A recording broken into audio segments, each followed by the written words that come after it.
both about the risks and about the available options to them, and we will continue to stay in close communication with those Americans who we have contact information from, and the State Department is doing that on a day-to-day basis.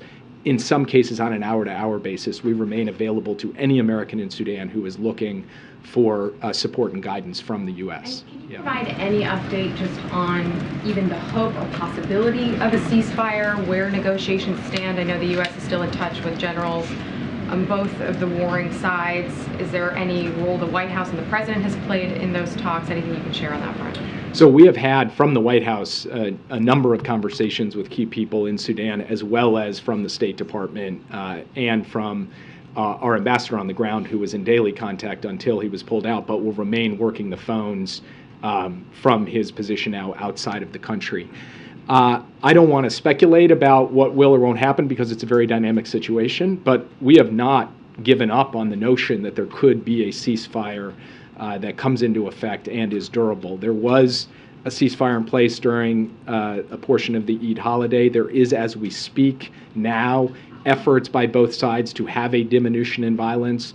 There is a goal to continue extending that beyond the end of the Eid period, and we will keep working with close partners in pushing the two sides to try to deepen and extend the diminution in violence that we have seen and to try to get a permanent and durable ceasefire in place. I can't give you a prediction as to whether that is likely to be successful or unsuccessful. We see the risk of protracted conflict here, but we also see a possibility, one that we are going to exercise every tool we have available to us, that we could get to a ceasefire, and we want to drive to that if at all possible. Yeah. Jake, what more can you tell us about the contours of the nuclear deterrence package that you're going to announce this week? Should we view it in the context of the desire on the part of the majority of people in South Korea that they should have their own nuclear deterrence? We will have the two presidents actually release a statement that deals with the question of extended deterrence, particularly in the context of the threat and the evolving threat posed by the DPRK. I'm going to wait until we roll out that statement. I won't preview it in great detail from this podium, but what I will say is that we believe that that statement will send a very clear and demonstrable signal of the United States' credibility when it comes to its extended deterrence commitments to the Republic of Korea and to the people of Korea. And we also believe that the ROK has been a good steward of its non-proliferation obligations under the NPT and will continue to do so. Yeah. Jake, thanks, Jake. One of the early kind of themes of the messages of the administration was foreign policy for the middle class. I was just wanted to ask, is that still a driving theme, and is it now harder to achieve considering these increasing challenges around the world? What's going on now in Sudan, pardon me, as well as Ukraine?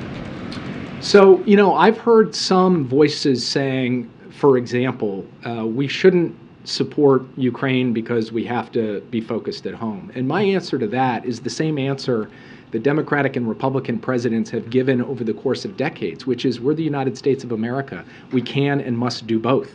We can look after our people at home and make far-reaching investments in the middle class here for good-paying jobs for years and decades to come, while also standing up for the values that we hold dear around the world, including the value of freedom and freedom for the people of Ukraine. We are capable of doing both, and that's not an abstract proposition. That is the last year since the war broke out.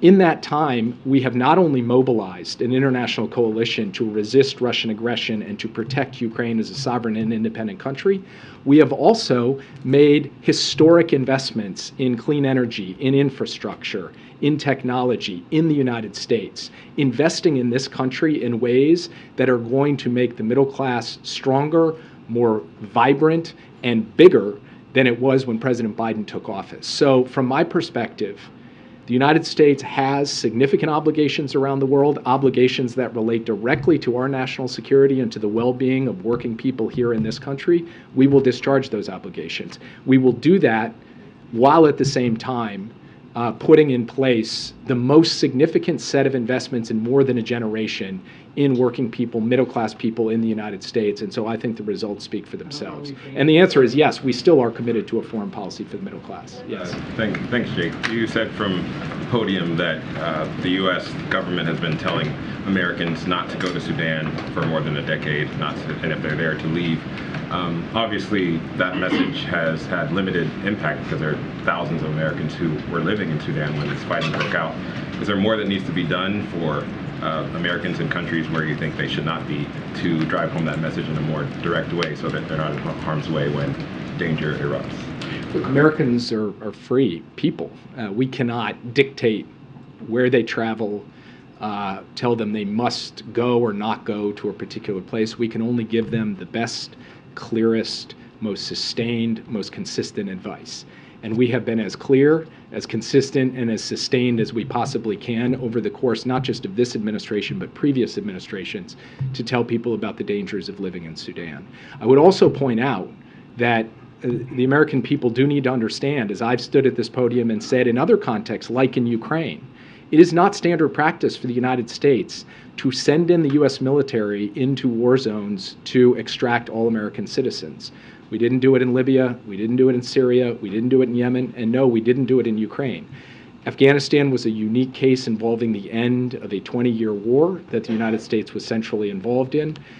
But Americans should understand that we will go to great lengths to support and facilitate their departure from difficult circumstances, that we will try to protect them from harm as best as we possibly can, but that there should not be a broad expectation of a massive military operation to seize an airport or otherwise evacuate people from a country.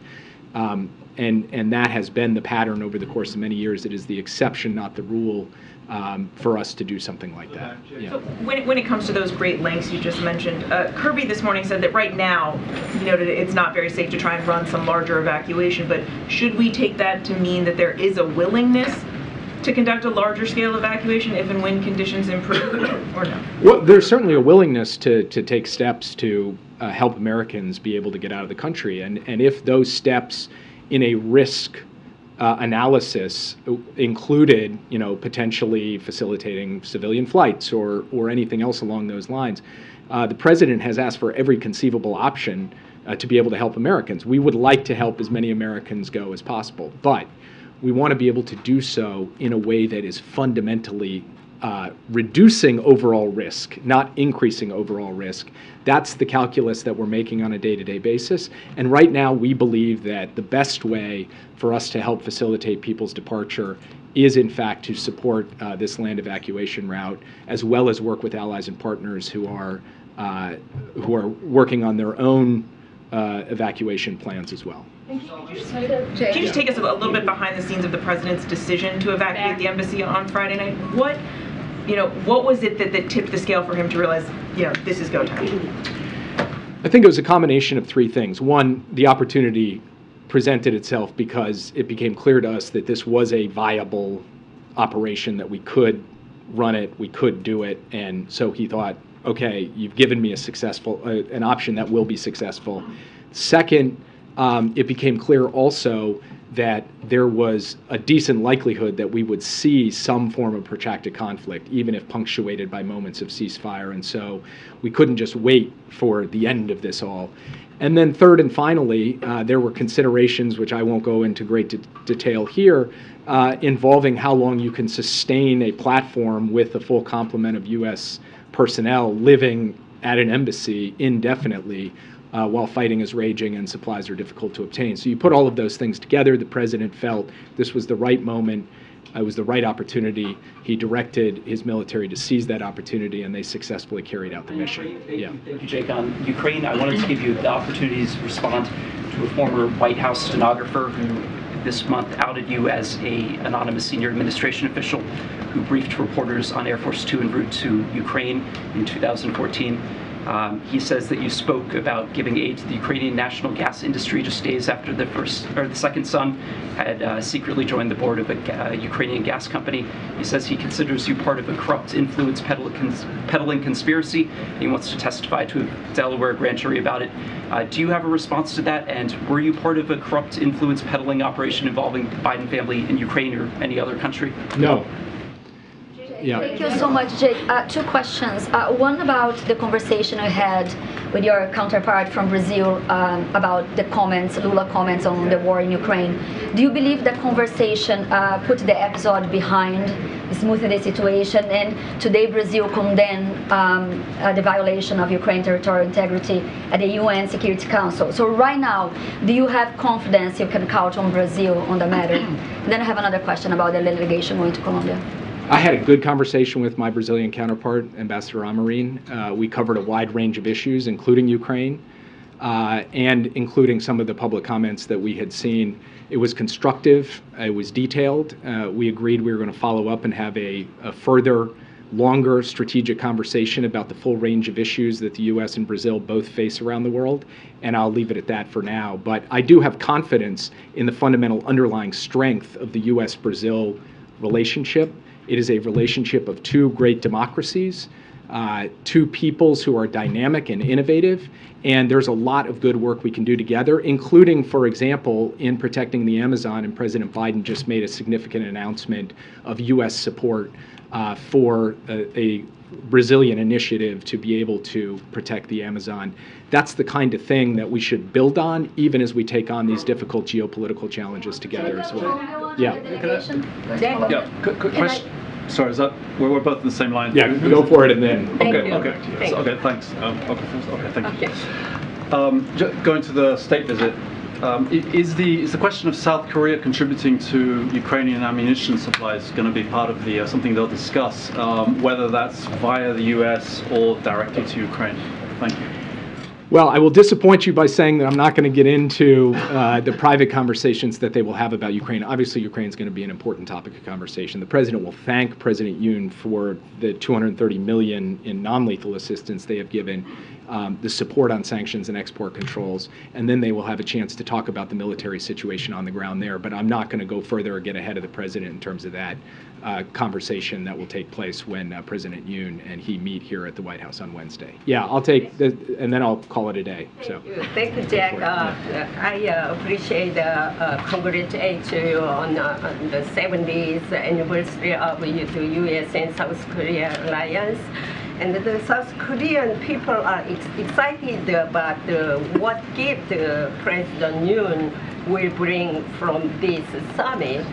So what, would be the surprising agreement between President Yoon and President Biden? What kind of? Well, if I told you about the surprising agreement, then it wouldn't be a surprise anymore. So, no, I don't. Look, actually, I don't. We're not going to spring something on the world or on the American people or on the Korean people.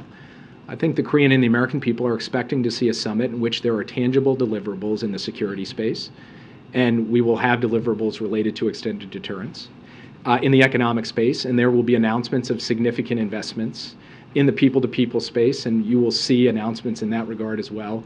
And then they expect the two presidents to cover issues related to the big topics of the day, from the war in Ukraine to the climate crisis. And so I think this summit is going to meet the very high expectations that both publics have from it, and they're right to have high expectations because we are reaching a new level in strength of the U.S. ROK alliance. I think that will be on full display when President Yoon is here on Wednesday, and we are very much looking forward to laying out the full suite of achievements and outcomes from this summit on Wednesday. And I will not further steal the thunder from the president, either this president or the ROK president, before doing that on Wednesday. Russia mentioned the possibility of sending more than 10,000 North Korean troops to the Donbass. How can you say about this? North Korea's troops, special forces to Donbass, Ukraine. So how are you going to say about this? I mean, our position is that There should not be Russian forces on sovereign Ukrainian territory, and there shouldn't be forces of any other hostile country on sovereign Ukrainian territory either. And that position is clear and unequivocal, shared between the U.S., the ROK, and every country that has voted to condemn this brutal, illegal war of aggression being perpetrated by Russia against Ukraine. Thank you, guys. Why did the documents breach go undetected for so long? I think the pool has to gather. Oh, it's open press. Okay. All right. Well, I guess you guys can go gather if you choose to do. Real quick, the president's been under some calls to now sit down with House Speaker Kevin McCarthy now that he has released the outlines of his plan on the debt limit. Why is now the time for the president to actually speak to the speaker and begin substantive negotiations? So here's the thing. Zeke. Look, we've been very clear. We're not going to negotiate over avoiding default. We've been very clear about that. The administration is going to have a conversation with leaders over the budget, over the spending cuts. We've been very clear about that, and we have said that from the beginning of this process. That look, we'll have that conversation. But when it comes to default, when it comes to their constitutional duty, that is something that they can do today. They can actually deal with something that would be devastating if they didn't take action, right? Now, when it comes to what we have seen them put forward, 22% cut on education, on veterans, on Meals on Wheels, on food safety, on law enforcement, all of those things are devastating to workers, seniors, to our children, to working families, and clearly they showed us what their value were. But what they have done is they have put those two things together, the debt ceiling and spending cuts, and we have always been very clear, Zeke. We have been very, very clear. We are not going to negotiate when it comes to the full faith and credit of this nation, and they are holding that hostage currently. They're holding the economy hostage, and so look, they have to. We're not negotiating over that, and they have to avoid default. It's very clear. It's very clear. They need to make sure that we're not put in a situation where our economy could be put at risk. And again, been very clear about that. I know we have to. I think we have to. Yeah, you have to leave now if you want to cover. And I'll go for another. I think once he starts speaking, we have to end. So I'll go for a couple more minutes. Go ahead. Thank you, Karine. We saw the Stone decision, and so I wanted to. We saw the statement from the president, of course, over the weekend as well. Just going forward, as that case makes its way through the courts, what more can we expect to see from the White House and from the president, of course, the VP? So look. So the one thing that really want to make sure that the American people understand that Mifa Prestone is very much remains available while we continue the fight in courts, and that's what we're committed to do. We've said this over and over again. This administration, the Biden-Harris administration, is going to continue to fight for women's rights. We're going to continue to fight for the FDA to have the right to make these medical decisions, to make these evidence-based decisions, and so that's what we saw. That's what the judgment really preventing the lower court decision from going into effect, which is incredibly important. But we are going to continue to fight, and we're going to continue to call on Congress to codify Roe. And that is something that you saw in the president's statement, something that you've heard from the president many times. Again, the fight continues. We're going to continue to fight for millions of women who are across the country, and that will not stop. So just a specific question on that. A lot of retail pharmacies, the pharmacy chains around the country are going through this certification process to keep the pill available, or even in some situations make the pill available for the first time. Can you give us an update on where things stand? Is the White House working with HHS, because that regulatory change was proposed in January? Is there any update on that? Because I don't have an update. That is something that HHS can speak to much more directly. What I can say from here is that we believe that we will prevail in the courts. We believe that the law is on our side, and we're going to continue to fight for millions of women across the country. Go ahead, Joey. Yeah, thanks, Karine. I want to follow up on what Zeke asked there. Senator Klobuchar on CNN yesterday said that President Biden should sit down and negotiate with the Speaker on the budget but also made clear that the spending cuts and should not be tied to the debt ceiling. And so would President Biden sit down with McCarthy to debate, to negotiate their different budget proposals, or what is the position? So I want to be very clear here. The House Republicans' position is unless the president and the Senate agree to their entire agenda, that they're going to default and crash the economy. And that is dangerous. That is something that we're going to continue to call out, and it is unreasonable to do. We have been very clear. There will not be any negotiation around the debt ceiling. Right? This is something that is their constitutional duty to do. They've done it 3 times. You've heard me say it over and over again. They did it 3 times in the last administration, and they should do it now. And look, every Republican that votes for this bill that Speaker McCarthy and MAGA Republicans have put forth, they're voting for cutting costs on veterans. They're voting for cutting costs on education. I just laid out at the top of the briefing what that would mean. 60,000. I mentioned 60,000 teachers. I mentioned how many kids it would affect. And so that's what they would be voting for, against those things that American families need. And we're talking about programs that they need to meet ends meet. And so we've been very, very clear. It is unreasonable to put forth what they did last week. It is cruel. That piece of legislation is cruel.